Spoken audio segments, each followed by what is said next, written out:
Palvai gate వాసులకు MLA Pinnelli హెచ్చరికలు. Polling రోజు అరాచకాలను గుర్తు చేసుకున్న గ్రామస్తులు. మాచర్ల నియోజకవర్గంలోని పాల్వాయి గేట్ గ్రామంలో వైకాపా ఎమ్మెల్యే పిన్నెల్లి రామకృష్ణారెడ్డి పోలింగ్ నాడు ఉదయం నుంచే బెదిరింపులకు దిగారని గ్రామస్తులు గుర్తు చేసుకున్నారు. తెల్లవారుజామున 5ంటికి ఆయన గ్రామానికి వచ్చి తెలుగుదేశం పార్టీ ఏజెంట్ల వద్దకు వెళ్ళి జాగ్రత్తగా ఉండండి, తేడా వస్తే ఊరుకునేది లేదంటూ ఓ స్థాయిలో హెచ్చరించారని చెప్తున్నారు.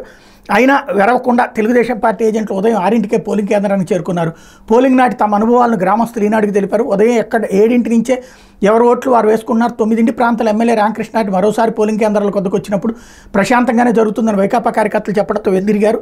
11:30 గంటలకు మరోసారి వచ్చిన ఎమ్మెల్యే రామకృష్ణారెడ్డి తన వాహనంతో పాటు మరో 2 వాహనాల్లో భారీగా కర్రలు రాడ్లతో పోలింగ్ బూత్ల వద్దకు చేరారు. రోడ్డుపై తన అనుచరులు నిలిచి ఉండగా ఎమ్మెల్యే సరాసరి దూసుకెళ్లి ఈవీఎం పగలగొట్టారు. అంతే వేగంతో తిరిగి వెళ్ళిపోయారు. అడ్డు వచ్చిన వారిపై కర్రలు రాళ్లతో ఎమ్మెల్యే అనుచరుగాను దాడి చేసింది.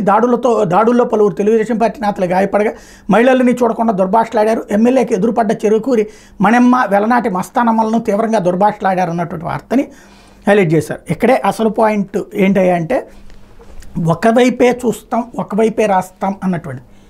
ఊరికినే వచ్చి ఎందుకు పగలగొడతారు, ఎందుకు ధ్వంసం జరుగుతుంది? అక్కడ జరిగింది ఏంటి?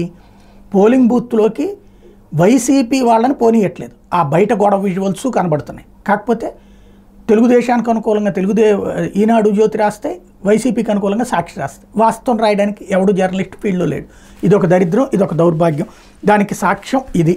ఇకపోతే